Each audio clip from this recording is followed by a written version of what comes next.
Ciao a tutti amici, io sono Franco Aversa e questa volta ho scritto il nome corretto. Era da un po' che non mi facevo vedere in volto e diciamo sono ancora rimasto a dicembre con la testa, infatti mi vedete saltuariamente perché ho incastrato anche un po' tutti i lavori. Io sono qua per dirvi cosa, non è un tutorial vero e proprio, ma è per spiegarvi come dovete procedere in alcuni casi con DaVinci Fusion quando c'è qualcosa che non funziona, com'è la maniera corretta di procedere. Andiamo un attimino in DaVinci.Fusion, mi sposto sul desktop per farvi vedere. Un amico ha problemi con la programmazione, vi ricordate del sipario che si apre, eccolo qua, adesso non l'ho fatto renderizzare, quindi va un po' a scatti. Questo qua era una programmazione abbastanza simpatica, andiamo a vederla e è un consiglio per l'amico. Come vedete i nodi sono pochissimi, bisogna imparare a utilizzare i viewer destro e sinistro, non come si fa in timeline per vedere diciamo il risultato e un viewer solo, ma la bellezza dei nodi è proprio quella di poter saltare in qualsiasi punto della programmazione. Lui dice che è arrivato qui al transform, adesso io ripeto, prendo il suo caso come molti altri che mi scrivono e magari hanno una parte della programmazione che non funziona o qualcosa che non funziona. Abituatevi a guardare il flusso dall'inizio verso la fine. Vediamo nella programmazione molto velocemente cosa succede. Qui abbiamo un background, andiamo a vederlo, eccolo qua. E quando fate questa operazione io ho premuto 1, quindi vedete il background si accende, o era lo stesso far così, abbiamo imparato, ok? Andiamo a vedere subito in Inspector, quindi assicuratevi di avere anche l'Inspector acceso. Vediamo che qua c'è un colore grigio, infatti i cursori sono su, e l'alpha channel è opaco, perché facendo così diventerebbe trasparente, vedete?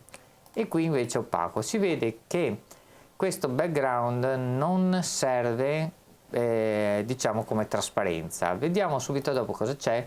Vedete che io salto di nodo in nodo e premo F1 per vedere cosa vedo. Diciamo che il fast noise qui, come stiamo vedendo, fa tutto da solo, cioè va a generare il sipario vero e proprio.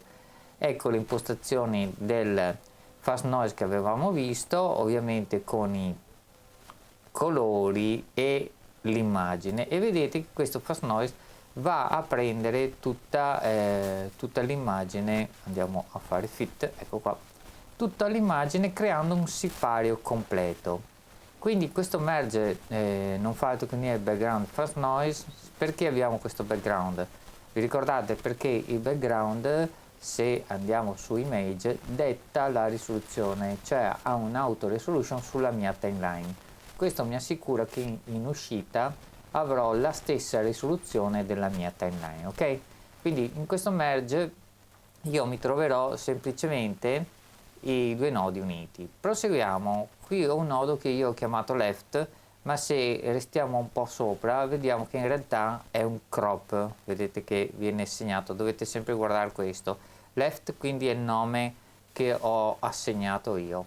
In realtà è un nodo crop. Cosa fa? Come si può vedere qui, va a croppare l'immagine e ridimensionarla. I 1080 in Y restano e quindi stiamo facendo un ridimensionamento in X. Vedete anche da una programmazione che non abbiamo fatto noi come possiamo capire cosa è successo, perché vediamo infatti che è spostato rispetto al centro, quindi al dato originale. Andiamo a visualizzarlo qua e vediamo che otteniamo infatti un quadrato, cioè metà schermo. Cosa abbiamo fatto? Abbiamo preso solo un lato del sipario, quindi questo mi riporterà solo un lato del sipario. E poi abbiamo un grid dove c'è la vera e propria animazione, eccolo qua, lo possiamo vedere, ci sono questi punti sulla griglia che abbiamo determinato, e andiamo a deformare questi punti, come potete vedere. Premiamo U, vedete cosa succede adesso? Ho cliccato sul nodo, sto vedendo i suoi punti, ma non sto vedendo il risultato. Perché? perché c'è ancora il left inserito che mi fa vedere tutto il suo schermo. Quindi importante questo, procedere nella programmazione visualizzando ciò che ci serve. Quindi premo 1 e vedo che man mano che questo viene deformato dalla griglia, da questi punti che noi siamo andati a spostare, c'è una trasparenza. Questo è importantissimo verificarlo, perché se così non fosse, dietro non potete metterci l'immagine. Quindi è importante sul nodo grid andare a vedere, e qui dobbiamo trovare un qualcosa che ci faccia vedere i colori. Quindi se su questo tab non c'è, cliccate in un altro, se non c'è, cliccate in un altro ancora. Gli unici colori che troviamo qua sono questi del process. Importante stare attenti, vedete che se io escludo l'alfa mi viene nero e quindi qui non avrò più trasparenza. Quindi l'importante è attivare di avere la trasparenza. Poi cosa succede? Andiamo avanti, qui c'è un background che è solo trasparente e è per ridare la dimensione originale del mio schermo, perché qua come vedete 960 x 1080 è stato ridotto a metà. Quindi ecco cosa serve quest'altro background. Anche qua è importantissima la trasparenza, perché guardate cosa succede se io la vado a fare opaca. Ecco qua, non avendo la trasparenza non mi sta passando l'altra parte del sipario, ok? Quindi attenzione che questo background sia in trasparenza. Andiamo avanti, c'è un merge che unisce questo fondo a questa parte del sipario a sinistra. Sui nodi è importantissimo l'ordine sui nodi merge, perché come vedete questo giallo è il background, basta stare un pochino sotto, e questo verde è il foreground. Se io avessi sbagliato e li avessi fatti invertiti, guardate fuori cosa mi va. Fuori mi vedete che mi va una parte di sipario sormontata nero perché è stato tagliato. Quindi attenzione a tutte queste cose. Per rovesciare gli ingressi basta premere CTRL T, ve lo ricordate, vedete? Eccolo qua. Cosa succede sui nodi restanti? Io qui sto visualizzando sempre il mio layout, ma anche sul monitor di qua posso saltare, ad esempio visualizzare questo merge. Ecco all'altezza di questo merge cosa vediamo? Vediamo un solo sipario, perché qui la magia lo fa questo transform. Visualizziamolo un attimo di qua, premo 1. Guardate, sul merge abbiamo questo, sul transform abbiamo questo. Perché? Perché su questo transform è stato flippato qua, vedete? Flip verticale, guardate cosa succede se schiaccio. Quindi importante anche questo. Abbiamo preso l'immagine, tutto quello che arrivava da qua e l'abbiamo invertito. E poi cosa facciamo? Uniamo questo, guardiamo, riprendiamo 1, a questo riprendiamo 1 e questo li andrà a unire. Premiamo 1, ecco qua.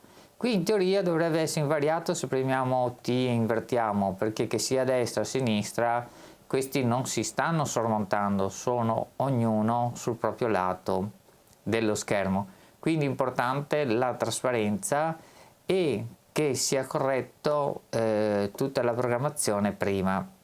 Ecco qua quello che esce, che è già la somma delle due animazioni, e questo finale va all'out senza nessun'altra elaborazione. Quindi ecco, come avete capito, questo non era proprio un tutorial, era un esempio di come dovete procedere quando non funziona qualcosa. Ricontrollate tutto passo per passo. Alle volte se avete delle expression, delle cose così, basta uno spazio in più, una virgola, non chiudere una parentesi, che non funzionerà nulla. Quindi ci vuole pazienza e guardare passo a passo. Comunque non preoccupatevi, se avete domande sono qui per aiutarvi e crescere assieme. Grazie, io vi ricordo di iscrivervi al canale, ma è sparito così veloce che ve lo faccio dire dalla mia amica. Ciao, iscriviti a questo canale YouTube. Grazie per essere stato in nostra compagnia. Ci vediamo al prossimo video.